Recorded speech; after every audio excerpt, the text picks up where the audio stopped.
Hello, everyone. This is a new podcast. I know you haven't heard us for some time now. We've been doing some changing of things. This new podcast is called Between Two Sites, and basically it's co-hosted between myself, Kenneth Stewart Jr. from United Front Gaming, and my co-host, Alon. Did I say that right? Yep. Awesome. Yep. It Hit it on only the first go. Nice go. it only took a few years to get that right. Yeah. Um, yeah. So tell them what site did you write for? Yeah, I write for nzgamer.com, which is a New Zealand-based gaming site. Awesome, awesome. Which is why um, I thought this would be cool because not only are we, we work for two different sites, but we're also in two different countries. So I figured that this would lend itself to some excellent conversations. And if you've listened to any of our old podcasts, you know that Alon is awesome when it comes to debating such things. If you haven't listened to our spoiler cast for The Last of Us, you should. It's one of the best podcasts I've listened to all year. Um, so anyway, the big thing that's going on right now, outside of silly things like, uh, Gamergate and the whole fiasco with that, is Destiny. Destiny's huge. Hmm. I think the biggest newest IP, like the biggest new IP to launch. That's what they're saying. It's what Activision's putting out there. Yeah, it's like I think it sold I think 350. 375 million, something like that. Yeah, something crazy. Yeah. But we kind of expected that. It's been super hyped. Yeah. For a long time, and so, and plus it's made by Bungie, so with their pedigree, there's bound to be some sales there. There's just bound to be Yeah. some sales. Um, so we wanted to kind of talk about it and give our opinion now that the game has been out for a little while, and just discuss what how we feel about it. So Hmm. I guess the first thing and the one of the bigger questions that I've been hearing on Twitter and whatnot is, or seeing on Twitter, is did Destiny live up to the hype? Now I want to kind of paint the scene a little bit before we talk about it, but you know, No, new topic. like Bungie announced Destiny, and it was this mystery, and what is it? They just kind of showed the Traveler. They didn't really talk too much about it, and they slowly revealed more and more, as we got up to E3, and then E3 2013, I believe, they released the official gameplay video to kind of show everyone what you should expect from the game, and it was awesome. It was one of the best. I think that and Titanfall. It was Destiny and Titanfall going neck for neck in terms of like the best thing at E3, and it got everybody like I gotta get this game. I gotta get it. And I, after watching it again today, I don't I don't think it's quite what they showed. um, I don't think it is, and it kind of I don't know. It kind of put me off a little bit. But before I go into that, Alon, did you rewatch the E3 Yeah. thing? Yes, I did rewatch. It's funny. I come out on the exact opposite point of that. To me, I watched that video. I'm like, that actually seems like a relatively accurate representation of what the game sort of is on a basic fundamental sort of level. I mean, obviously, I mean, seriously, I mean, you know what? The experiences just don't work out quite the same way, but that's, they're always obviously going to try and show the best example, best scenario of how it is. Like, but most of what they showed, I mean, that's kind of, how it is. And in fact, even the maps are identical. Yeah, the map that they showed there is the map they have that's in the actual game. So yeah, I'm kind of curious for you why you think it didn't, like you felt it wasn't a fair representation of what the final game ended up being. Because for the most part, I thought it was. Well, I think there's a couple of things, and a little bit is I don't know if it's unfair because it came from Bungie and not from me, but I guess after you hear about a game for for however long, you start to paint in your mind like what it's going to be when it comes out. And I know that's dangerous because you're basically making up a game that you want it to be. Mm. However, with Bungie, they've talked about how the world is going to be huge, and you're going to be walking around and bump into other people that are doing things, and you can join them, and you know um there's even a YouTube trailer out where they're like the world is expansive and everything that you see in the distance, you can walk to, and that same trailer or that same video, someone copied it, the same area that they were in, and showed the mountains and everything that they were showing off, saying that you can walk to them, and as soon as he walks within like 3 feet, he dies because it's like out of the Yeah, bounds or out of zone yeah, or well, whatever. he's got 4 seconds to get back in. Exactly, and it's like so that's it was a little bit disappointing, and then I know like fundamentally things do work the way they kind of showed it in the trailer, but when we look at it like in terms of immersion and in terms of like open worldness that or at least what I expected. I don't know if anybody else got this idea from Bungie, but whenever they described it, this is what I got. This open world, or if not open, not something like World of Warcraft, but maybe something like Borderlands, where you're like in zones and you can walk to the next zone and it'll load and you'll Mm, continue to go. It's not necessarily something where if you want to go to a mission, you have to beam back up in orbit and then pick another mission, which takes you right back down to Russia.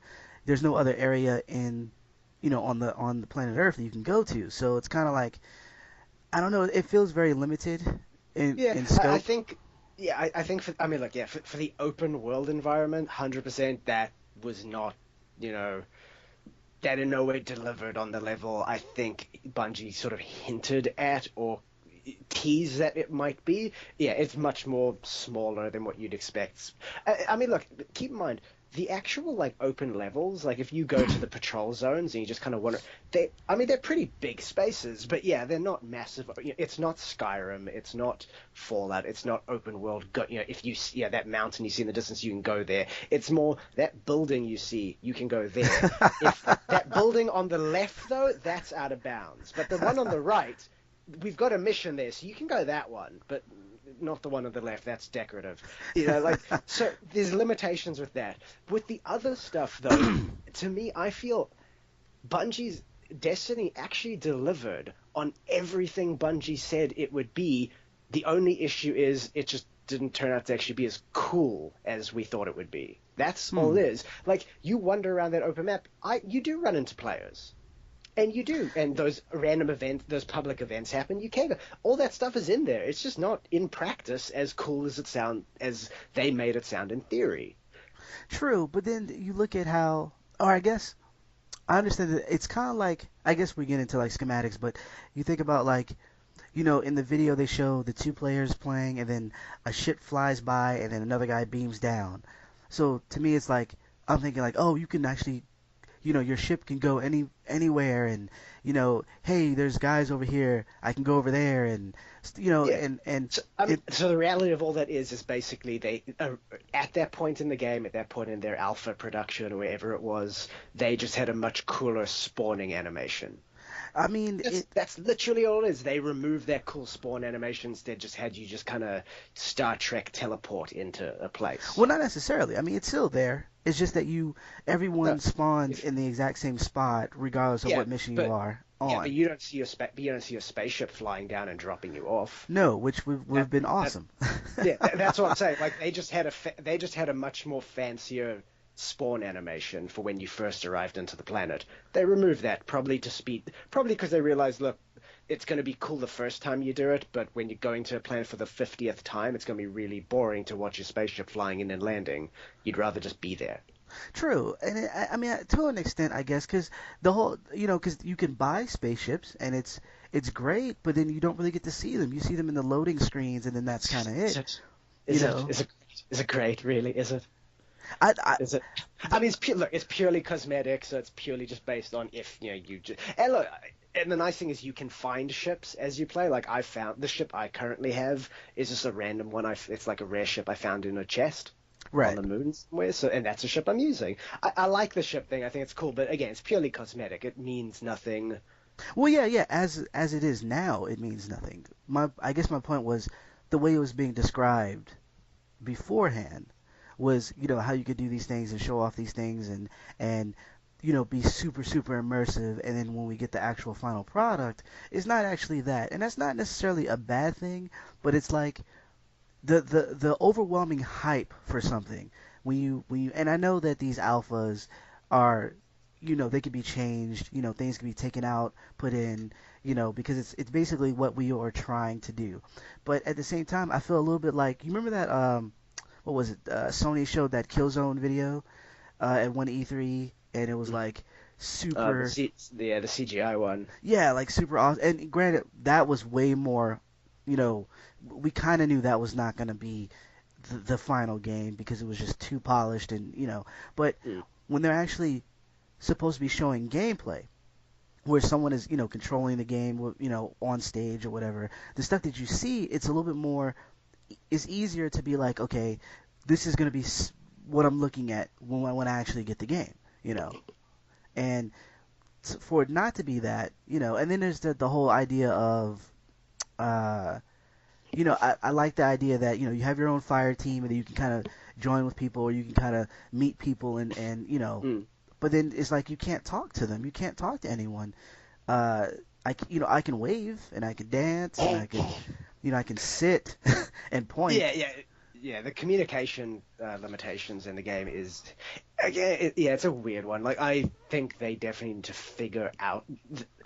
The problem is, all right, console games have a problem when it comes to communication. Just play pretty much any online match of Call of Duty, and when you have a 12-year-old swearing at you, you'll know exactly what the problem is. True. So they wanted to avoid that. They didn't want you picking up random people and you have a 12-year-old yelling at you, because that kind of ruins a lot of the immersion and just it creates a negative experience. So they want to try and guard from that. However, that's a problem. They need to try and the reality is, because of the way their game functions and the whole sort of shared community, like the shared world experience here, they desperately need to come up with a proper solution to that problem. And just limiting communication isn't the solution. We still need communication. They just need to give better options for finding people you want to communicate to and avoiding the ones you don't. True, true. And I'm not, I don't develop games, so I can't necessarily say how, but it is Yeah. it is rather frustrating when there's like 15 people here, and I can't tell them, hey, I have a strike mission that I really need help on. Can you guys help me? And they're all Mm. running around, and I can, you can pull up the guide and type in, and then send it to them, and hopefully they'll respond. But that's Yeah. like, that's not as Painful. intuitive. Yeah, It's really painful to send it to like 15 people. exactly. You just help. I just want help. That's all. You know. Um, so there's a couple of things. I mean, so in terms of the hype, for you, it kind of lived up to the hype. For me, No, oh no, not no. so I'm not much. saying it lives up to the hype. I'm Oh, just okay, saying, okay, okay. because here's the thing. There's two different things. Because you're talking about hype, but then you're also talking about, like, for that E3 video, how accurate it was. Right, Hype right. and accuracy of the video are two completely different things. I think the video is accurate. Okay, I okay. do not think the game lived up to the hype that and look, this is to an extent Bungie and Activision's fault because they've got a marketing team and want to build that hype. I think that the game does not live up to that hype. However, I do feel the game is relatively accurate. Like, if you actually look at what they were saying about the game, they never made it out to be more than what it is. You maybe would expect the quality to be a bit better, Okay. but like all the systems and all that, they're in there exactly how they like exactly what they said would be in there. They just don't work as well together as we thought. Yeah, that's the thing.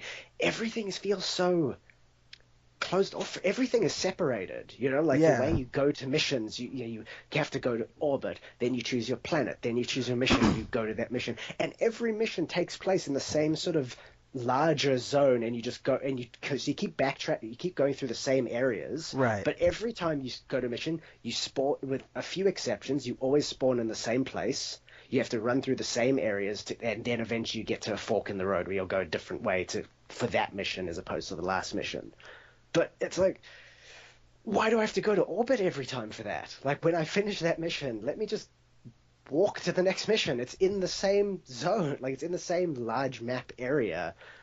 Why separate everything and divide it that way? It's frustrating, and it takes you out, and the load times between going to orbit and going back to the planet each time is very long.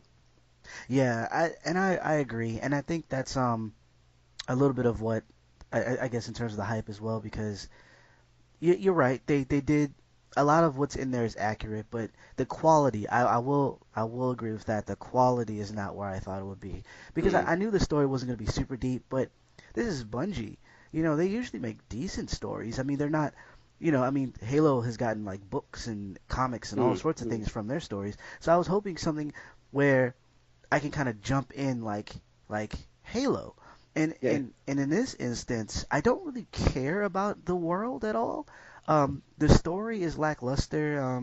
Story's terrible. The story, Yeah, it's sorry, the exceptionally small. This is the thing. I hesitate to even say there was a story in the game, but the very minor narrative plot that was based in the game was not very good. The writing, I'm actually shocked at how bad the writing is in this game. Like for a developer like Bungie, I just don't understand how the writing quality was at the low level it was. It really was bad. Um, I remember making a joke to someone that it looks like the best writer in Destiny was the guy who wrote the music, and they fired that guy. Um, like yeah, it's just the weirdest thing. Like the writing is so bad. And also like so they've got lore in those grimoire cards, right? And so right. as you play the game, you earn those grimoire cards, but you can't look at those in game. You have to go to Bungie's website or on the Destiny app to What? look at those, and those tell you lore. Which is all well and good. Well, actually, no, that's still dumb. You should be able to see that stuff in the game. Like, there's no Exactly. like even Halo had those terminals. Like you should be able to see that stuff in the game if you want to. But either way, lore is not story. That lore is a background. Lore is history. It's not story. It's not. There's no. It's not progressive plot and narrative in lore. That's not my character's journey. That's telling me about the world. And still, I think that stuff should be in the game. I hate the fact that you get to Mars and your little and Ghost, the Ghost just kind of goes, oh, now we have to deal with the Cabal. So, okay, who's the Cabal and why do we have to deal with them? Like, Yeah. have we tried negotiating with them? Yeah. It's Yeah, it's just who are they? it's What's their stake in all this? Why are they fighting us? Why do they care? And what's sad is that the Lord doesn't even talk about that. I mean, it describes them as if you're describing like maybe like the back of like a superhero card where the person already knows who this character is. They just want to know their stats, and that's essentially what it is. Is like the Cabal are these group of people that are aliens or whatever that Mm, don't like the Vex or whatever the robotic yeah, people are. yeah, the Vex, yeah. Yeah, they don't like the Vex, and for whatever reason, they don't like you either, and we have beef. But Does it say why they don't like the Vex? no, Oh, which is excellent. really weird because a lot of the Fantastic factions, lore and background, isn't it? yeah, like a lot of the factions don't like each other, but they're all a part of the darkness for None of some them like. reason. I think none of them like each other. At no point in the game do you ever see one of the enemy factions working with another one. Yeah, you're So always walking into them fighting each other. yeah. So from what I tell, none of them get along. They don't get along with us. That's cool. We don't get along with them. But just we have no background on any of it. Like what? And oh man, like there's some story threads in the game that the game talks about and then never resolves. Yeah, And that's the one thing I will say where Bungie wasn't actually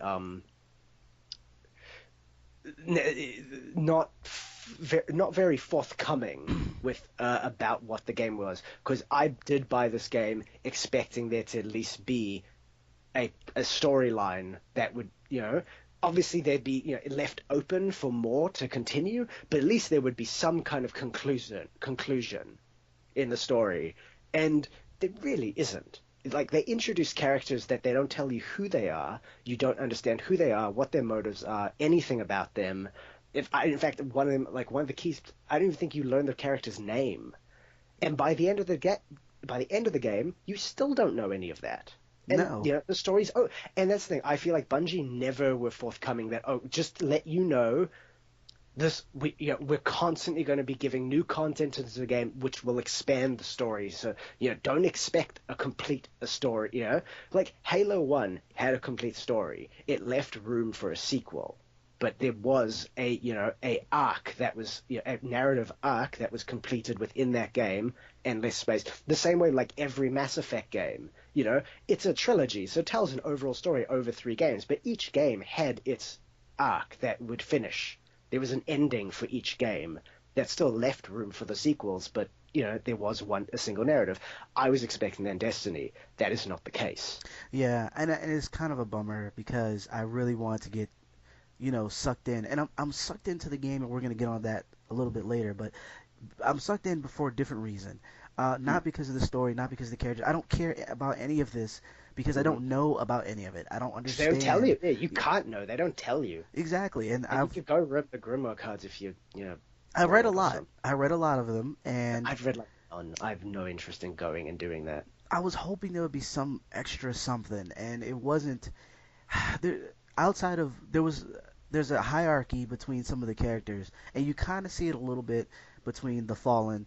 There's like Mm. there's different houses of the Fallen, like different clans or whatever. And at one point, I think they fight, but they never build upon that. So it's like, okay, that's cool. So he wears the green, he wears blue, but other than that, you don't really know anything other than Mm. that they're fighting for some reason. They're feuding within in the midst of themselves.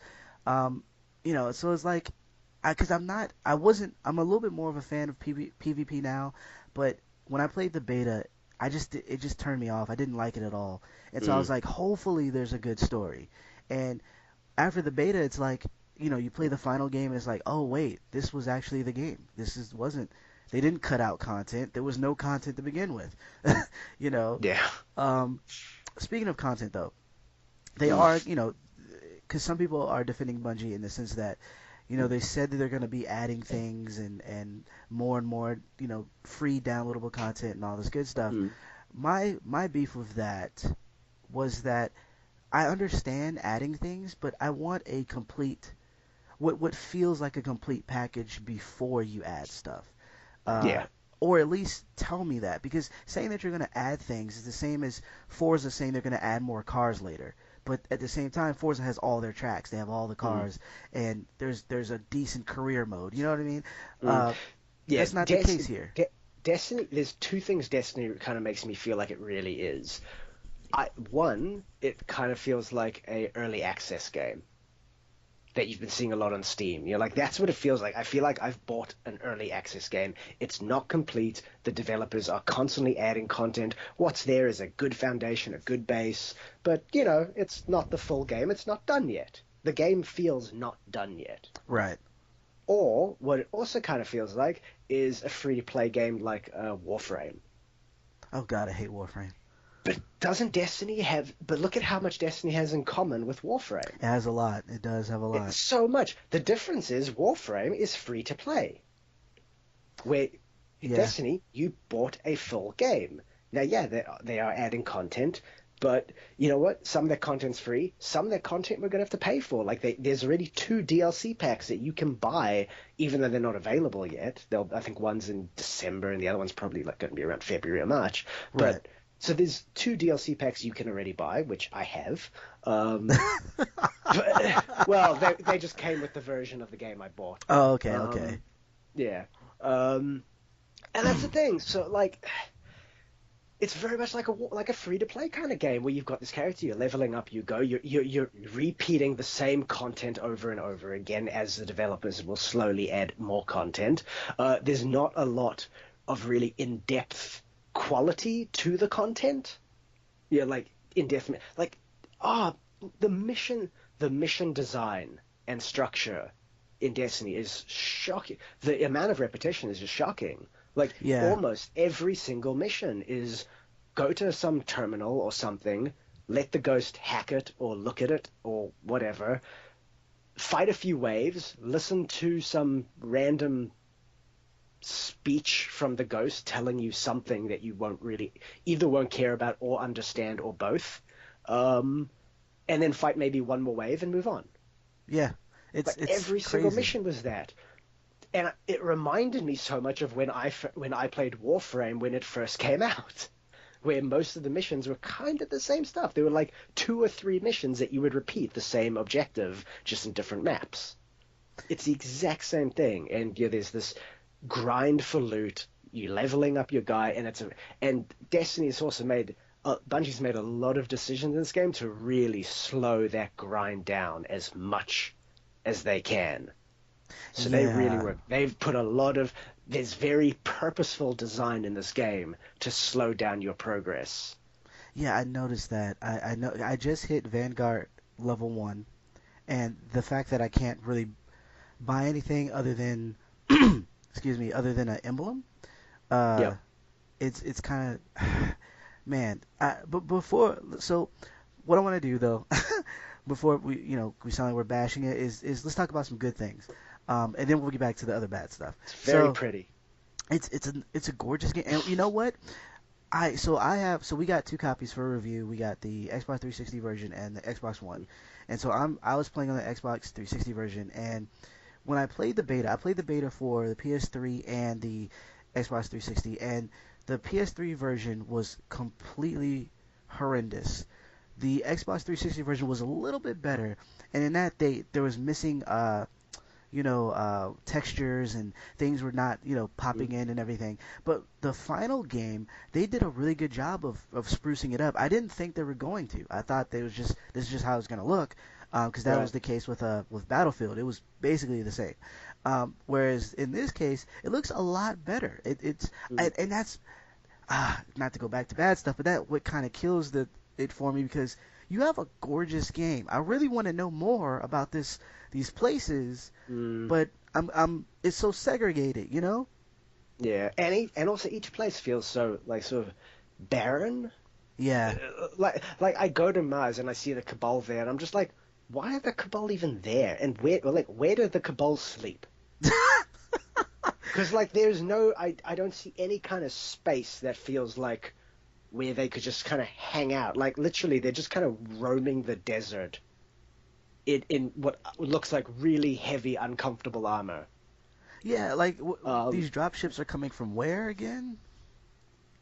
yeah, yeah, there's so many things that's just kind of weird, and yeah, just strange, strange. Yeah, like that's yeah, like those worlds look gorgeous, but they don't feel kind of live. They don't feel like there was necessarily like a place or history there. I mean, some do, but some really don't. And yeah, it's yeah, I mean, and then strange. because there's places like Venus, and because you don't expect vegetation and stuff like that on Mm. Venus, but then they have like ruins with vines and stuff wrapped around them. So it's like, okay, this is interesting. Your water is like a bluish Yeah, tint. like green or purple. Like Yeah, there's like a actually purple. different color water in different parts of that map, Yeah, actually. really weird water, pastel colors, and then you Mm. have vines where there shouldn't be. So it's like I get that there's a war going on, and so like places supposed to be run down. But even with that, seeing the remnants of a place where someone would actually live would go a long way to sell that. But it's not really Mm. outside of a Well, few interior Venus actually places. has that. Venus has a bit of that. Well, they do there's a certain certain zones where you go into a building and it's like an office space and it's kind of run down or Yeah, whatever. But outside yeah, of that, it's like a bunch of cliffs that go to nowhere. You know what I mean? Like yeah. I mean, there's a few parts. There's like some abandoned like Volkswagen cars sitting around. yeah, Um, it's and I'm like I want more of that. Um, and then there's the gunplay. And now, I was talking to my wife about this because mm, I was like, for the love of me, all the things that's wrong with this game, why am I still playing it? And Bungie makes a good shooter. They know yeah. one thing that I was comparing. Someone was saying like it's similar to Borderlands, and I was like, actually the gunplay is better than Borderlands. And what sells it for me is the feeling of power. Now I know Mm, in Borderlands you have very powerful weapons, but the difference here is that let's say like okay, so in Borderlands, let's say you're a level 5 character and you're getting ready to fight a boss who's level 10 and you have like a rocket launcher. You fire the rocket launcher at the boss, he shrugs it off and he continues to come after you. In this game, if you're level 5 and you're getting ready to fight like a level 10 and you shoot him with the rocket launcher, it explodes and he actually reels back. Now it might not do a lot of damage, but he sells mm, it. He sells the impact.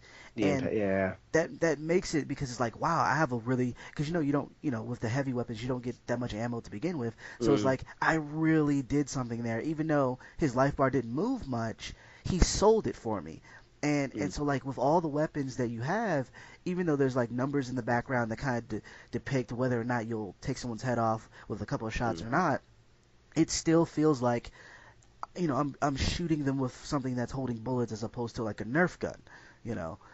mm, And I really appreciate that. It makes the gunplay a little bit more snappy, a little bit more realistic, even though there's RPG elements on top of it. mm.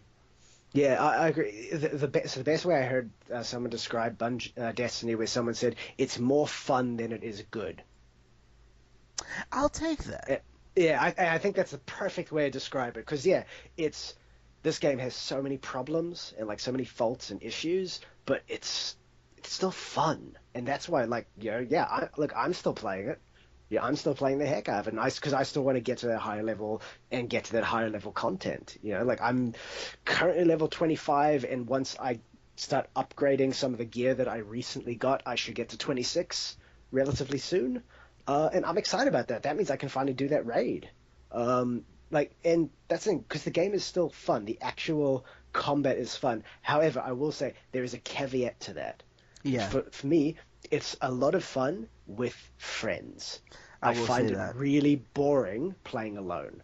Yes, and which goes back to the whole And communication I thing. found Borderlands had the exact same problem. I was exactly the same with Borderlands. It was boring solo, a lot of fun with friends. Which is because, and a lot of it is the way they designed it. The AI really isn't that smart.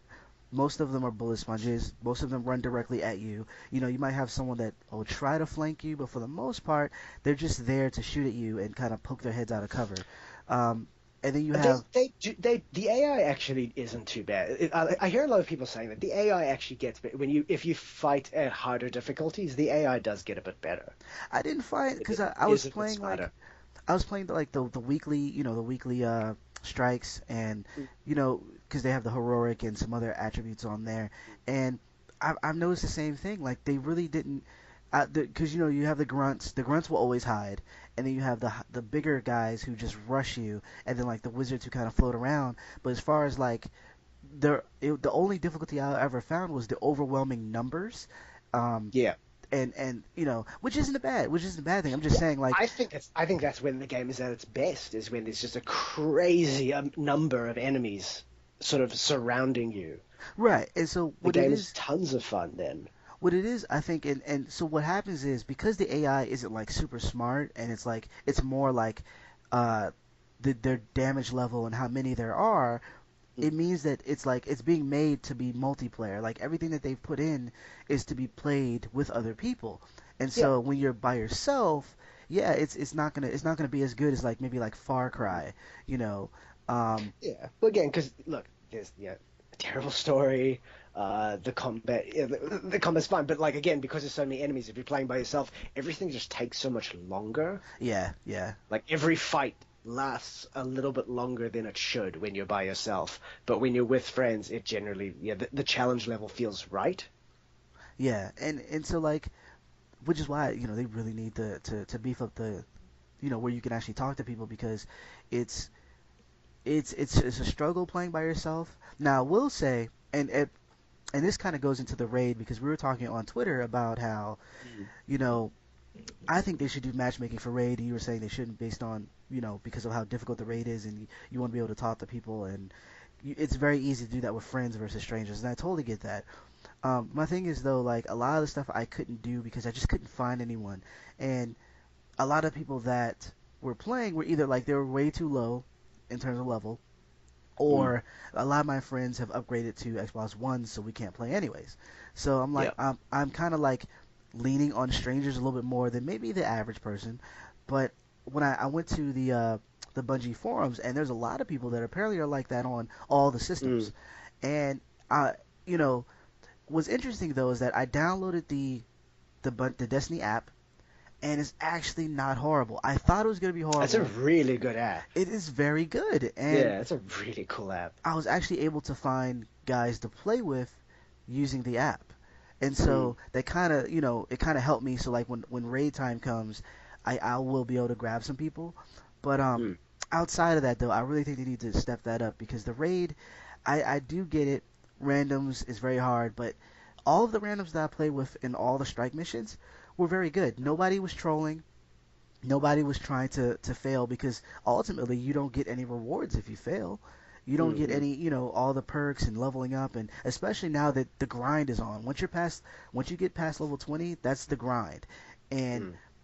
no one really has time to waste. I've seen, Mm. you know what I mean. So like Oh yeah. because everyone's trying to get that better armor, which is like gonna take forever.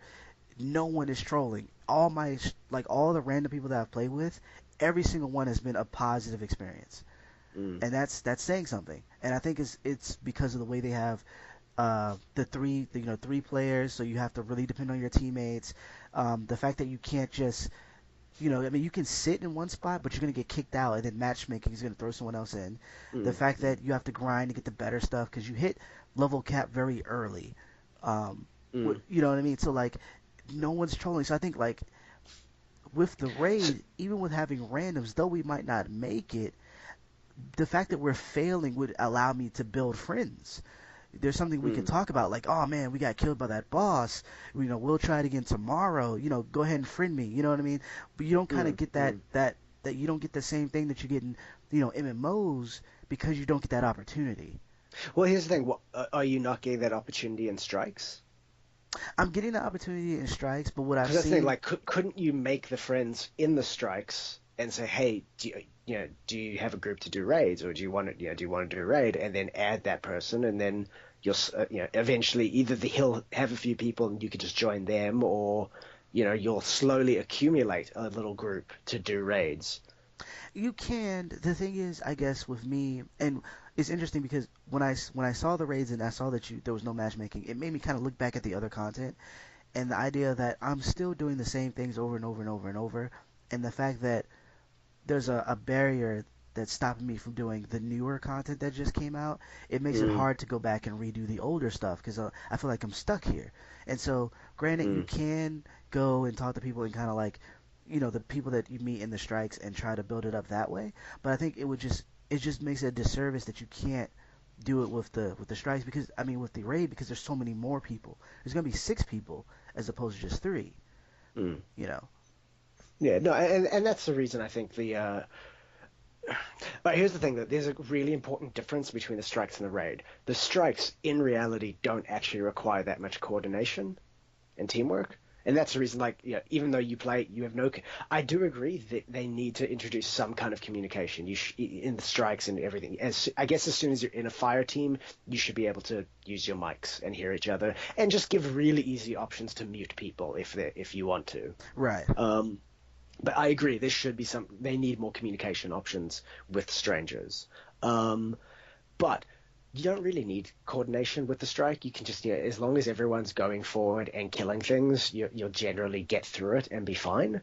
The raid is such a different beast, though. The raid seriously needs communication and coordination because there are things that timing is important. You have to do things at the right time. There are things that you have to do in a certain order. I mean, Right. there's one area that's basically a stealth area. You're sneaking through. Like, and if one of you are caught, you all fail and have to start again. So that's the reason it's so important. And that's the thing. Could you imagine doing like that stealth area with strangers, and there's one guy who just keeps annoying, and then okay, yeah, you kick him, but then you have to wait for the matchmaking to fill that spot again. And what if the next guy's a jerk? And that's the thing I was sort of saying on Twitter, where to me I can understand Bungie's perspective, where to them it's about protecting the player's experience, and it's basically just saying, you know what, if from the developer side, if I think this is going to give the player a negative experience, I would rather just not give them the option to experience it at all. And like I get how that sucks, but it's the basically the choice of experience versus the quality of an experience. They've made the call that they would rather you not have the choice if you're not going to get the right quality. But it was interesting because, and this is also something I brought up on Twitter. They say that okay, then go to the forums to try to get more players, but Mm, those are in turn strangers as well. Because like with the forums, I can't even hear your voice in the forum, so I don't even know how old you are when I'm inviting you. mm. You know, But you there's could ask. That's the thing. You can communicate. That's the thing. You true, can you can ask this stuff. communicate. You can do kind of an interview, True. you know, with someone. That's the thing. We're in the game. You're just stuck with whoever you get. And look, I would be. kind of shocked if between the next 3 to 6 months they don't introduce matchmaking for some of the raids. I think what they might do is they'll introduce as they add new raids. I think they might start adding matchmaking for older raids. I could see them doing that. I think at some point they will. I mean, they have to be hearing the feedback because this is the feedback that they're getting from people. People want matchmaking for the raids, or at least some. And that's the thing, I don't actually think it's the matchmaking that's the problem. I think it's the limited communication options that cause the problem, and that's why they can't do matchmaking in raids. If they can fix the communication issue, then they likely will add matchmaking to raids, because that's the to me I look, I could be completely wrong, but that's my gut feeling here, is the reason they don't want matchmaking's raids is because communication is so important and they haven't figured out how to do good communication with strangers while protecting the experience.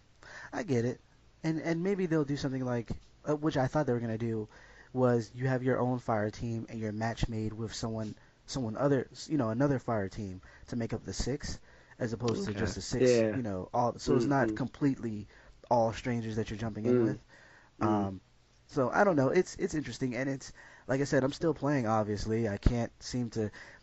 I Yeah. go back and forth. I'm like, I don't want to play this anymore. I'm tired of grinding. And then I see someone else talking about it, and I'm like, all right, I guess I'm getting back on. And Mm. Yeah. it's See, yes, I don't like up his way. Like, so I mean, when I play, I almost regularly am playing with some friends of mine. If I didn't have those friends on to play with, I don't think I'd be playing this anymore. yeah, I I That's the I thing. totally I agree. really don't, because it would just be boring. Like but it's such a nice game. The nice thing is like, you know what? As you said, the shooting is actually pretty solid. The shooting is solid. I like the Yes, shooting. yes, Um, and it's actually really, and because the AI isn't incredibly intelligent, so there's not a high level of challenge. So for the most part, you just kind of play and chat with your friends. yeah, And that's the thing, you guys can just talk because you don't have to like concentrate that heavily, unless you're doing some of the tougher mission. And granted, have you done like the weekly strike mission on a high difficulty? yeah. It's ridiculous. That stuff is nuts. So that requires you guys to pay attention and talk about what you're doing. Um, which is kind of cool. And again, like even there, from a design perspective, I don't get why they've locked that off. Like the weekly stuff, I think is level 22. You can start doing it, but Right. it's really difficult there. And then it goes up to like 24, 26. But like it's only that mission that has it, and that Exactly. mission gets reset every week. And it's like, why? Because there's so many, like they put a whole bunch of interesting modifiers on that. Like certain types of damage do extra. Enemies maybe won't be They don't stagger. stagger, yeah, from high impact damage. Or there's very, like I found one thing which is really cool was enemies won't drop ammo for the gun that you're using. Oh wow. Like for the gun that like for the gun that you killed them with. So you have, it's called juggler, so you have to be constantly switching out your weapons, like switch from your primary to your secondary and kill a few things with your secondary so that they can drop some primary ammo. Oh wow. Yeah, That's which is that's actually really awesome. really interesting. Yeah, it's really interesting. But why is that stuff limited to just that one thing that happens once a week? Like, Well, put someone else brought that up too. every single mission in that game, you should be able to put those modifiers on just to make them more interesting and play them in more unique ways regularly. I agree that because someone And else from was. level 23 onwards, level 22, like earlier as well, like they lock that stuff, or like the late game is level 20, but even level 20, you can't do most of the interesting late game stuff. Yeah, and there's a reason for that. It's essentially to kind of make you keep playing, because you only have a week, and so you're like, I gotta do this, so I gotta level up, and because I gotta experience this before it gets swapped, and I might not ever get to play it. And Mm. someone brought this up with the new content, like they have the special PvP excuse me, matches that are coming up, and Yeah, the queen Queen's Wrath. wrath that's coming up. But the way they show it, it's like it's from September 23rd to like October something, and you're like, wait, does that mean it goes away after that? Like, what if I'm Yeah, not leveled up yet? exactly. So it's 2 weeks of stuff. Yeah, exactly. Like you might just miss out on that content. And that's I don't Yeah, I don't like that. especially no, me neither. Especially for a game that frankly doesn't have that much content to begin with. Like if they, like it's cool that they're adding content, but why on earth are they making that new content temporary? I don't know. I don't There's no know. there is no logic in that decision. It's so weird. And That's the thing. There's just a lot of strange design decisions that are put in there to like slow progress down. And yeah, you know what? Like the argument I've heard from so many people is like they're comparing it to an MMO. They're saying, well, like you don't even know, like World of Warcraft, you had to grind all that stuff. Like it's all the same. I have two arguments for that. One, Bungie have been very clear saying this is not an MMO. They've been saying that. Therefore, the defense for the game cannot be comparing it to MMOs because Bungie have purposely said it's not that. So that right, takes away basically the right to use that as a defense. right. But even if you were going to use that defense, you know what? The game's been out in 2 weeks. When World of Warcraft first came out, within 2 weeks, nobody had seen all the content that game had. Exactly. And that's But something else I here said. we have. That's what I That's the thing. said. We have. We've in 2 weeks we have hit the saturation point of content in this game. Now, yes, they're adding stuff, and I'm sure they're adding it as quickly as they possibly can. But it just, you know what? It feels like some executive said, "Okay, this is your release date. The game has to be out by then," and they just went, "Okay, well, this is what we've got so far," and Yeah, they put it out. yeah, because I brought that up too with any MMO. Like there's a lot of content. Like granted, you Mm, can redo dungeons and you can redo raids and all this other stuff, but there's mm, usually like 9 or 10 dungeons before you get to level cap, and then there's the stuff that only opens up when you get to the level cap. So like yeah, there's tons and tons of more content, which makes it a much easier to be like, okay, you have to grind. Actually, just getting to level 60, that you're doing most of the grind just by playing the game.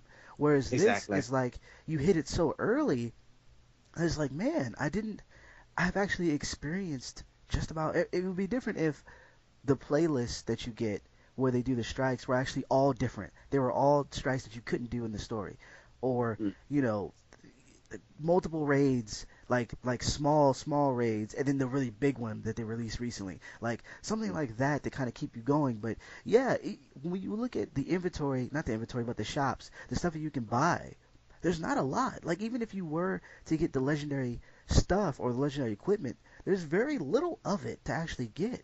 So in order to keep you playing, they have to like slow everything slow down everything down. Yeah, because if not, exactly. because I was asking a friend of mine, I was like, did they not expect people to run through this content? Because if you've ever seen anyone play MMO, like you can go through content pretty quickly, especially with something that's Mm, multiplayer. That's a shooter that doesn't yep. have the slow, and then you don't put it in a story at all. Like people are just gonna fly through this stuff. You know what I mean? Like Yep. I don't know. The only thing I can think of is like these are ways to get you to keep playing even though there's nothing there. We put Yep. limitations and which is why I went back to when I was like I hate Warframe because they do certain things to either make you pay or they make you wait and which in turn makes Mm. you continue to play. I don't like that. Just be honest with what you're doing. I don't think they're being very honest with how they're handling the leveling and all this other stuff. Bungie, Yeah, like Destiny. I don't think they're being honest because Uh, it feels well, like what do you mean honest? Because I just find that an interesting choice of words. Like, what do you mean honest? Because saying they're not being honest implies dishonesty. Where are they being dishonest? I don't think they're being dishonest. I think they've just got very not necessarily player friendly systems in place. that could be the case. That and Like, I don't see dishonest. and Like, to me, it's not dishonest. It's I just not the reason why I think nice. the reason why I think it the reason why I think is more or less dishonest, and it could be something that even if it was dishonest, might not be 100% intentional. Mm, But whenever you do something, whenever you do something, and you have like a system in place that makes the players or kind of force the players into a style of playing or a way of playing that kind of benefits how you want your content to be given, I think that's mm, a little dishonest. So like if we do like broad, if we look at free to play games, a lot of them that are dishonest will do something that either locks you out of content or make content like almost impossible to beat without paying something. So like an easy example is the Star Wars Knights of the Old Republic. As soon as you hit level 10, your Hmm. experience is cut in half if you're not a subscribed player. And so even if you're doing all the side missions and everything, you're going to be under leveling while everybody else is leveling regularly. And that cripples the game because once you get to the boss that's like 5 levels above you and you've done all the Hmm. other content, you're pretty much stuck. And so you have to pay. And to me, either say if you're going to say that you're going to be free to play, then just be that. Don't trick me into paying, Hmm. Yeah, no, I because agree. That's yeah, you know. that's dishonest. I And agree so with that. and so But what's Destiny doing that? With Destiny, I feel like we don't have a lot of content. We don't have a lot of items for you to buy, and Mm. we're not quickly adding things. I played the PvP mode that they added recently was with Mm. vehicles and everything. Salvage. Yeah, Oh, the new one. Okay, the I haven't actually vehicles, tried that one yet. and essentially it's the exact same maps that we play on that already have vehicles. Is the only thing that's different is that you're giving it a little bit Just more more heavy ammo. vehicles. No, not more Oh, vehicles, just more heavy ammo. oh. But it looks like, oh, this is a new thing, this is a new playlist. It actually isn't. And so Mm. and so like it's a and so we don't have a lot of content. We don't have a lot of things that we're going to show, and the bigger content we're going to hold off for actual milestones. So in order to keep people playing, because people would have ran through this and just traded the game in, we slow everything down like a ridiculous level. The fact that you have to be Vanguard level 2 before you can buy anything, and then once you buy it with those credits, that the credits are gone, you have to like you know, like grind to get more of those credits. It's showing that you don't really have any more aces up your sleeve. But to keep the person on the hook or the carrot in front of in front of them, Mm. you slow everything down. And to me, that's a little dishonest. Now, that might be a strong word, but Mm. just like you said, how it seemed like the developer was like, we need to get this out now, and we don't have a lot of content. It kind of follows suit with that. If we don't have a lot of content and we don't want people to stop playing, we have to slow everything down, and not slow everything down in a reasonable way. Mm. Because you think about it, the fact that you went through all the content and now you're told to play through these playlists that recycles the content that you've already done over and over and over, and in these big intervals where like there's no middle ground. Like you said, it goes from 22 to 24 to 20, whatever. Mm. And then when you do get something, you get 3 credits, you get 4 credits, you get very little. And Mm. the first Oh item yeah. you can buy is like 65 credits, and then it goes to Yeah. 150. And they cap it. You can only earn 100 of those a week. Exactly. So like, Yeah. it's That's really yeah. handicapped you. Yeah, it is. Like I said, that to me is one of my biggest issues is that they've put all that stuff into purpose. There's purposeful design to slow progress down, and yeah, it probably is because they know limited content. They don't want. Although it's weird because again, it's like limited content, so they're basically just forcing you to keep playing through limited content over and over and over and over and over for minimal reward. The thing that bugs me as well is the that engram system. So the purple engrams that drop. So the engrams are basically like unidentified items. You take it to a guy in town, the decryptor or whatever, and he Right. identifies them for you. And the problem is your purple ones. So the purple is meant to be legendary, Right. but the purple engrams have the option of turning into either purple item, an exotic item, which is like the yellow ones, Right. a blue item, or a green item, or materials or sort of rare materials like a strange coin or mode of life. Like, what the heck? Like, hold on. So I'm going to be playing this game for hours, hours, hours, hours. Finally, a purple engram drops. I am excited. Probably a legendary thing. I go there and the dude's going to give me green pants for level 12. Yeah, that I hated that No, too. like yeah, just that and that's the one question I would love to ask Bungie. That's the one thing I want to know. Why did they make it that the purple engrams can drop crap items? Yeah, Like it's fine if it can't always be a legendary, but it never should have been green. Green items just should have never been an option for a purple thing to turn into. exactly. Like, and you'll see it when you look at it. It'll say this can be either this, or this, and you're like, all of the green is going to be useless once I get to level 20 because I'm looking for light now. I Hmm. need light to further up. So like all the armor in the world isn't going to do anything if I'm never going to be able to level up. And Yeah. all of the legendary stuff or all of the stuff of light has better armor and can have it can be upgraded. Like you can when you get the armor and it says like 203 to 219. When you upgrade it, your light goes up too. So why would I get a green item? And it's not like you're playing like let's say like we went back to level 1 or the first level and we're trying to farm. Mm. Obviously you're not going to get good stuff. But if you're playing like, above your level, strike missions, there shouldn't be any green items dropping. Like that is or at least if they're going to drop and like okay, I see a green item, I won't pick it up. But don't give me a purple or a blue and then turns out that it's actually just, a green item in disguise. Like that Yeah, that's or infuriating. or a strange coin. And the strange coins I don't mind too much because when that guy comes on the weekends to buy his exotic items are actually really cool.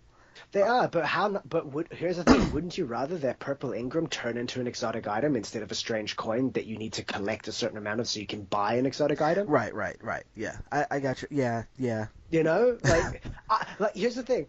So I actually bought that guy that sells the exotic stuff on the weekends, which yeah, I actually think that's really cool. I love the fact that there's a random vendor who only shows up on the weekend and he sells some of the best stuff in the game. yeah. And it'll be a different rotation each week potentially. I really think that's cool. Also, it's cool is he'll actually be in a different. He is in a different location this week to what he was last week. Right. So you have to find him each time in the tower. I think that's really cool. I think that's quite cool. It's just, I mean, it's not really important, but it's a nice touch, I think. I think it's kind of cool. So here's the thing. He also sells exotic engrams, which Oh you need to wow. get decrypted.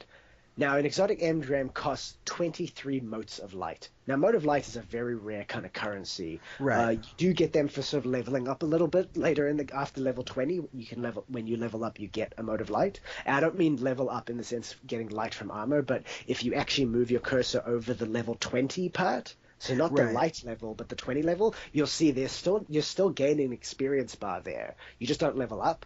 But for every completion of the experience bar, you are rewarded one mote of light. Right.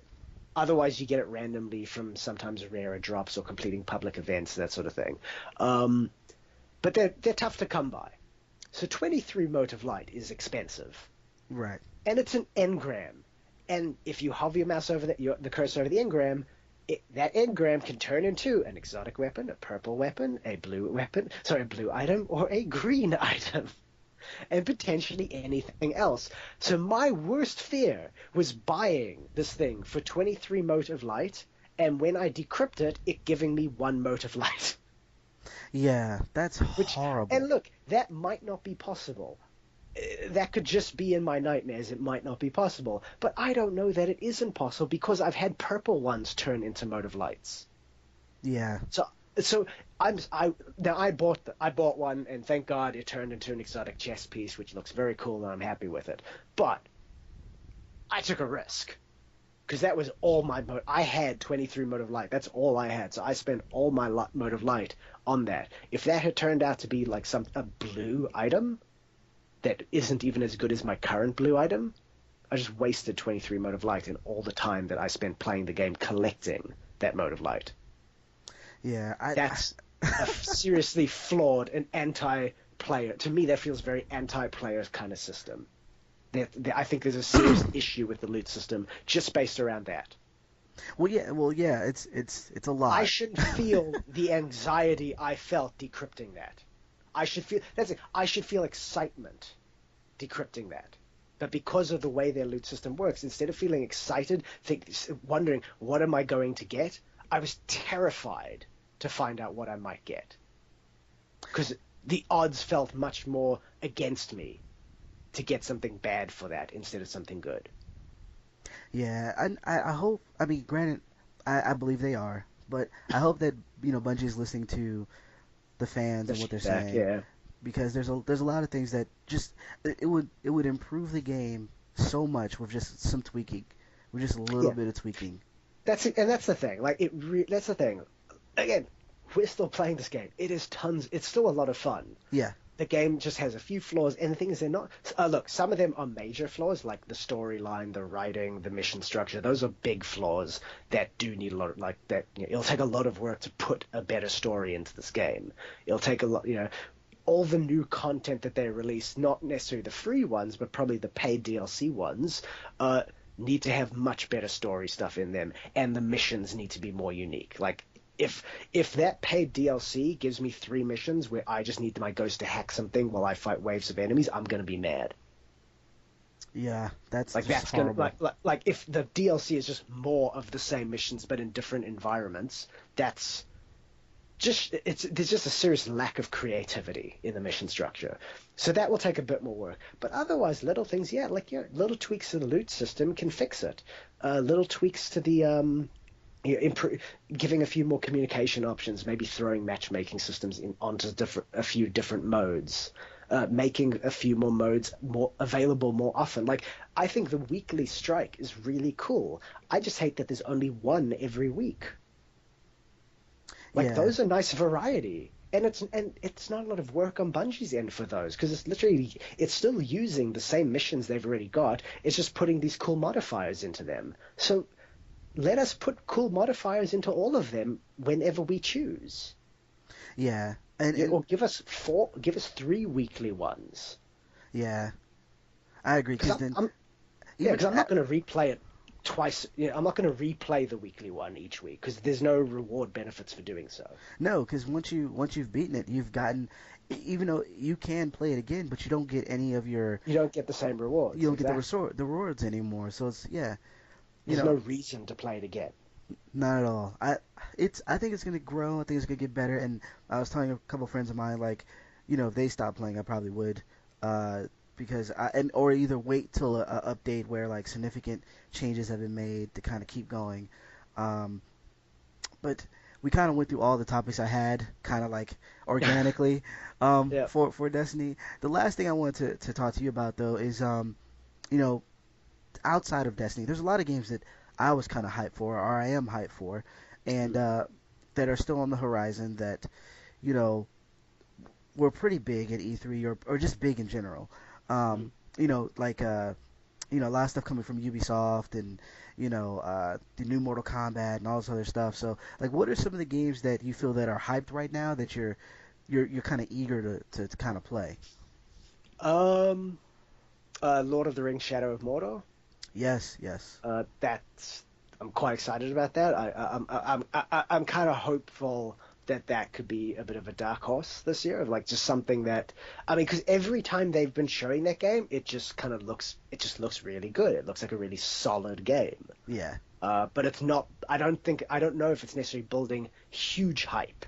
But I'm hopeful that that could be, like a Batman Arkham game kind of thing, just something that comes a little bit out of that showed promise, and the final game is just even better than what people expected.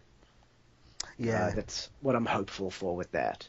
At the same time, it could be bad, so who knows? But I'm really excited. But I'm excited to find out. Like I'm hopeful for that one. So that's a game that's very much on my radar, which comes out soon. yep. I Um, want to say in for two you, weeks. it comes. Yeah, for you, it comes out in 2 weeks. We have to wait another 2 or 3 weeks after that. It comes Oh, out that's late. right. It comes out early, like early-ish October here. So you guys get it a bit ahead of us. Um, So it won't be too so, bad. so enjoy that. It won't. Um, the other thing, you know what the thing is, like, so all the other games that are kind of on my radar and I'm sort of interested in, are ones that I know I'm probably not going to play. Oh, really? Yeah, just you know what? So like, all right, Dragon Age Inquisition Okay. is one. Um, Assassin's Creed Unity. So Assassin's Creed Unity may be that one I will check out. I'm not entirely sure yet. But like Dragon Age Inquisition, looks really good. I'm really interested, but it's just too big. I don't have time to play a game Yeah. like that. That's the thing. I just can't dedicate the time to play a game that huge. And Yeah. that's honestly all it comes down to. I'm very interested in it. I just know realistically it's probably not going to happen. Assassin's Creed potentially could be kind of the same thing. Oh, Assassin's Creed is actually a few things. One, I hated Assassin's Creed 3.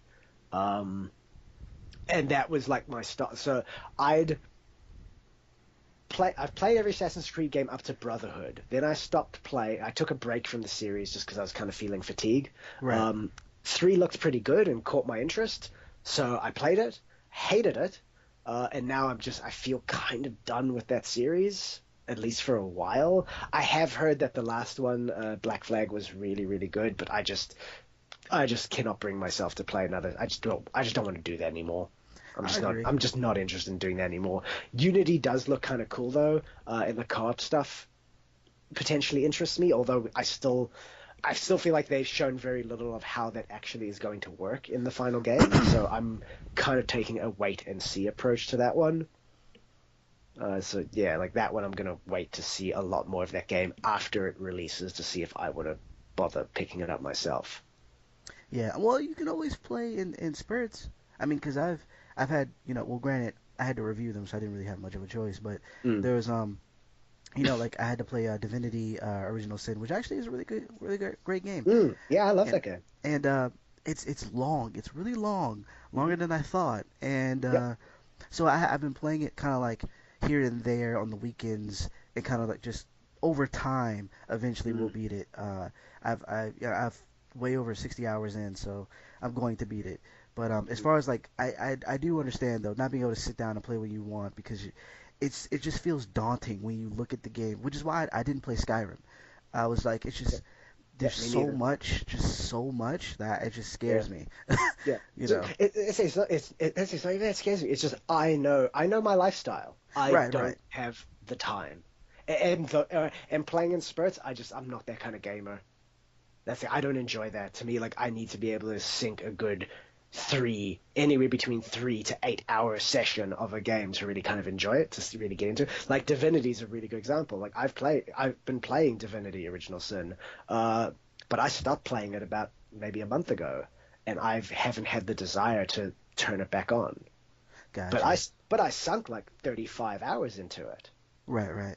I gave a good amount of time, and I really enjoyed the game. But like, just I took a break from, I wasn't able to play consistently, so I had to take a bit of a break, and now I've just got no desire to double click on that icon and start the game up. That's all it is. And that's the thing, and I know myself, the odds of me ever going back to finish Divinity are pretty slim at this point. That's just the kind of gamer I am. You know, I, Listen, I pick a game and I need to finish that game when I've got at it. I won't come back to it. I never finished Red Dead, or I've never finished any Rockstar game actually, to be fair. oh But wow. I've sunk hours into them and eventually stop, and I just never go back. Hmm. Yeah, that's just the kind of like I'm a generally a one game at a time kind of guy. I will devote myself to a game, get through that game, and then move on to the next one when another one comes out. But until that happens, I tend to, if I move on from a game to something else, I generally don't go back. Wow. That's Yeah, I am totally well, I won't say I'm the opposite. yeah, I'm I fickle that way. I am like I go back well because I play a lot of old school games too. Mm, I still have like my Super Nintendo, and so I'll turn them on every once in a while and like play Double Dragon or something. So I yeah. definitely go back, but I will say it is hard for me to purchase a game once it's gotten really old because something new is coming out. Uh, Mm, which is one reason why I have never finished Mass Effect.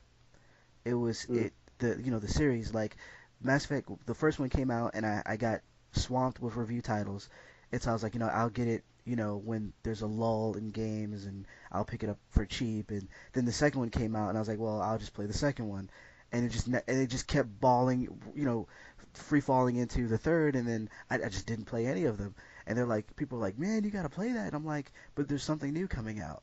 Whereas if I mm. if I actually started, if I've beaten the game before, I will definitely go back to it. But if I've never gotten to play it and people have moved on, I'm like, well, I guess I got to Mm. move on too.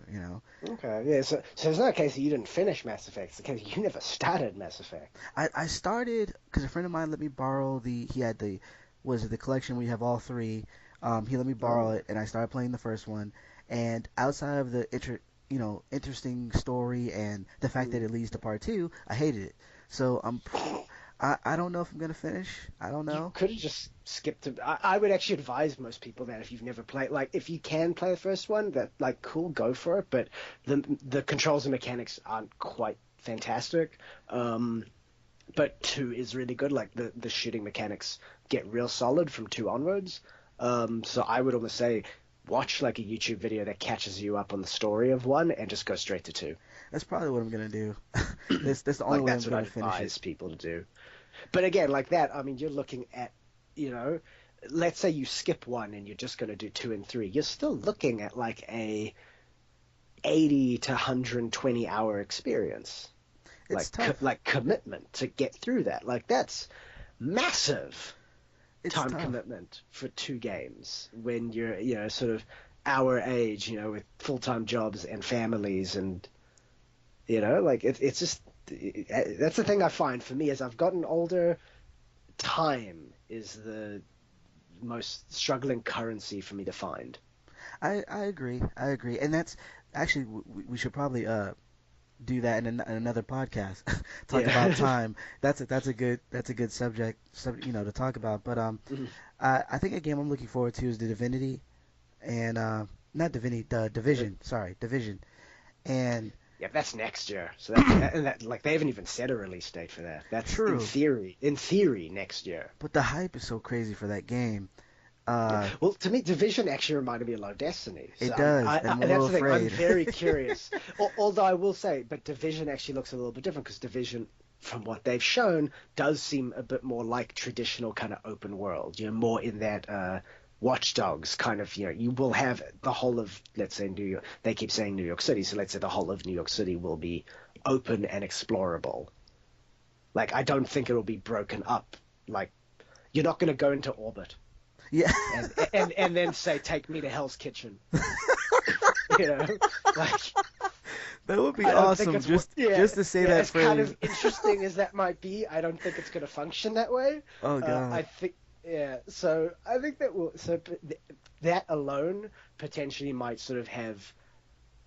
I think that's the thing. I think the potential and the idea of what people thought Destiny was going to be versus the reality of what it is. I think Division might actually hit that a little bit more.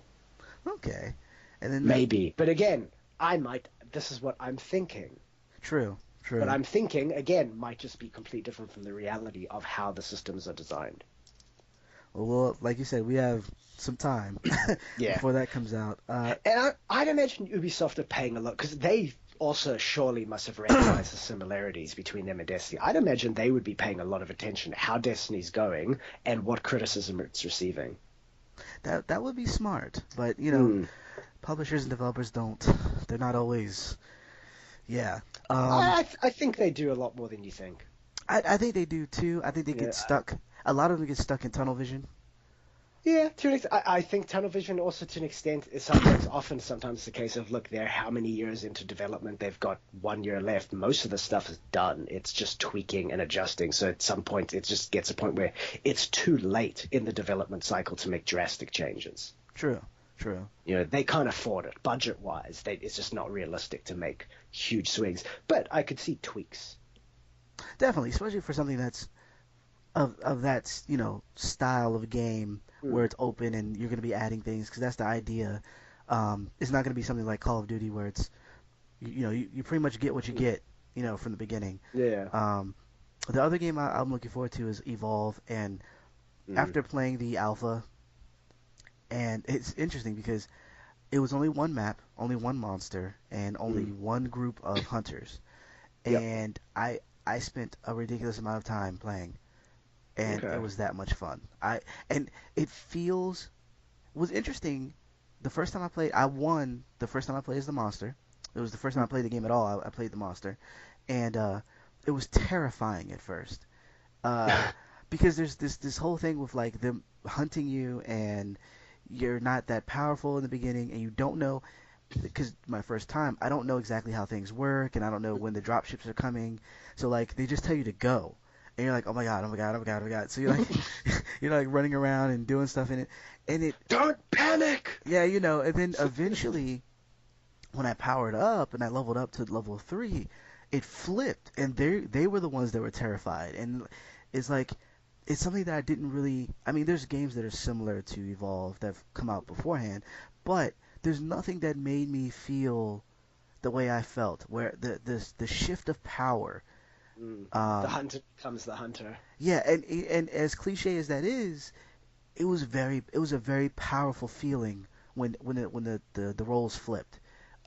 Because like I said, like I want to say like playing survival horror games, like the fear I feel in those games, it was like that. But these were like playing against real humans and whatnot, and it freaked me out. I was like, oh my gosh, like I'm like sweating or whatever. But then I became powerful, and like your character towers over them, and you run and like knock over trees, and it's like it's awesome. It's equivalent to like as a kid knocking over your Legos, and you know what I mean. Like it was really cool, and I think it's gonna be a good game if they add enough content early on, because they haven't shown.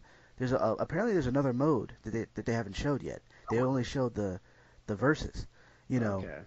So I mean, I'm really looking forward to that one. I hope so, because that's I gotta admit, like that game looks really cool and really appealing. But the one thing I keep thinking of that game is sort of I could see it ending up a bit like Titanfall, where the majority of people will play it for like 2 to 4 weeks and then move on because there's just not much else to it.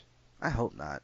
Yeah. I also that's the thing. Like, I also hope not, but like that's the thing. Like, to me, it doesn't necessarily seem to me like it will have Left 4 Dead, like a game, Left 4 Dead, which is their other game. I don't see it necessarily having the legs of Left 4 Dead unless there's more to the game than what they're showing. Yeah, But like, if it's just like that's the thing, because if it's just okay, I'm gonna play as one of these hunters, I'm gonna hunt a monster, or I'm gonna play as a monster, and I'm doing that, and that's what I'm doing every time I play this game. Eventually, I'm gonna be like, well, I'm tired of that experience. true, true.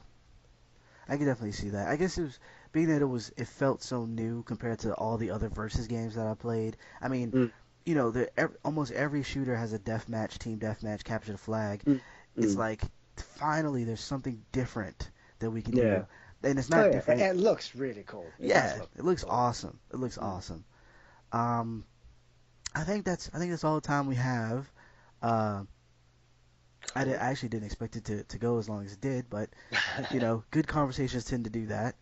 Yeah, Um, there's one last point I just want to make about yeah. Destiny, which goes to my honest, true hopes for the game. Is, to me, I want to say that Destiny feels like Bungie's Assassin's Creed 1. Oh, okay. Do you remember when Assassin's Creed 2 came out and everyone said it made Assassin's Creed 1 seem like the tech demo? Yes, yes. That's my hope for Destiny. My hope for Destiny is that this shows, because I think this shows there's a very cool foundation in place and some cool systems. The gameplay is solid. There's some good ideas in there. They just, yeah, a lot of the same issues Assassin's Creed 1 had. There isn't really a good amount of content and unique and different content. It's, highly repetitive, which makes it a bit boring. It felt like a bit of a grind to slow things down and pad the game out more than it should be.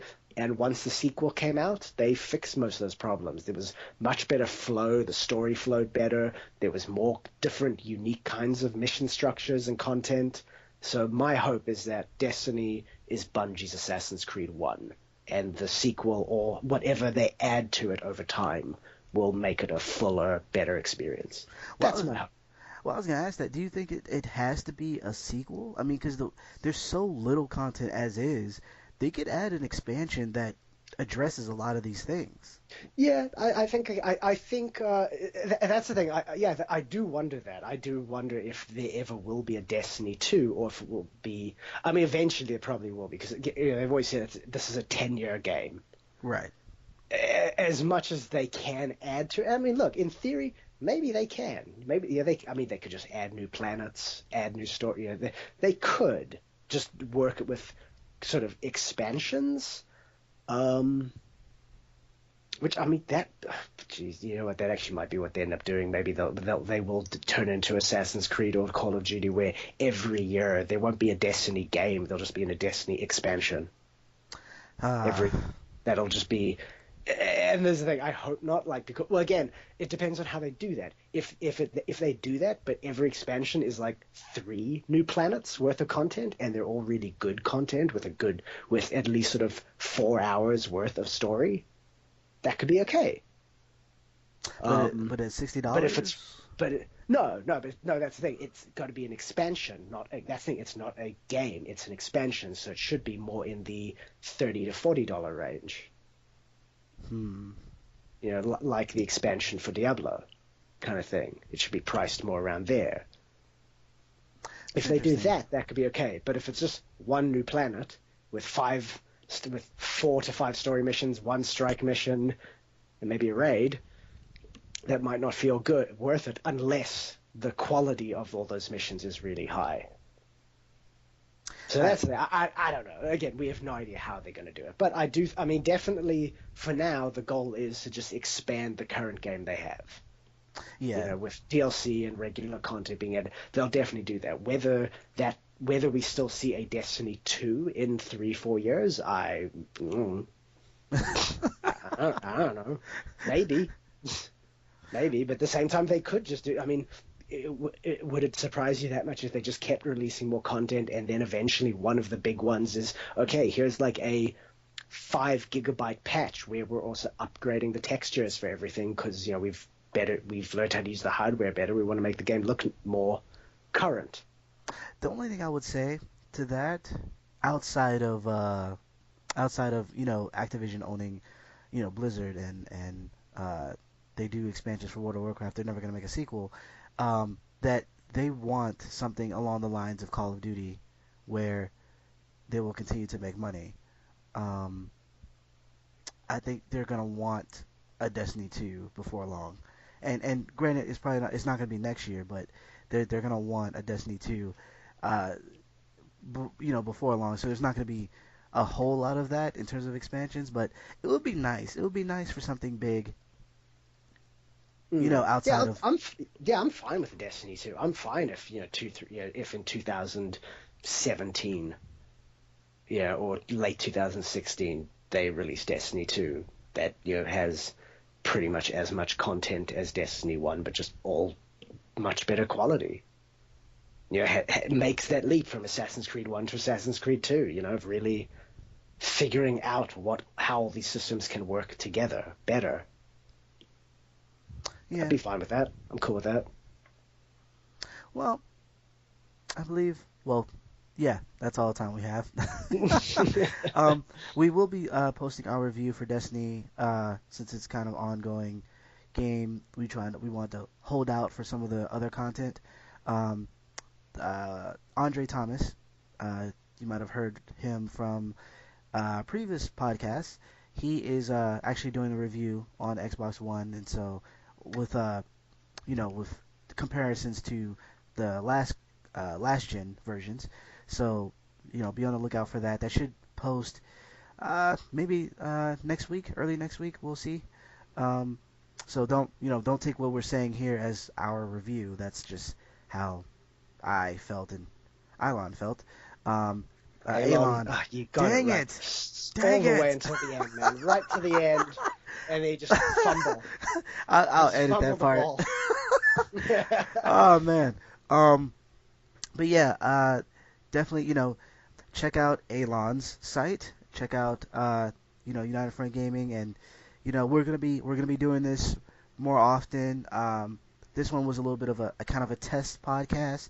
We're gonna have theme music in the beginning, and we're gonna have more topics than just one game, obviously. So definitely listen in. Um, did you have anything you wanted to say to the fans before we go? Yeah, I mean, besides games, I'm hoping we'll also just cover more interesting, like just industry kind of topics. Oh, definitely.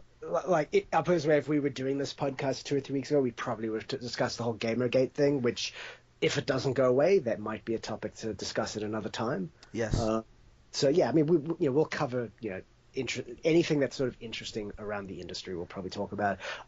And as for my site, nzgamer.com, we actually do have a Destiny review up, which is written by a guy named Matthew Codd.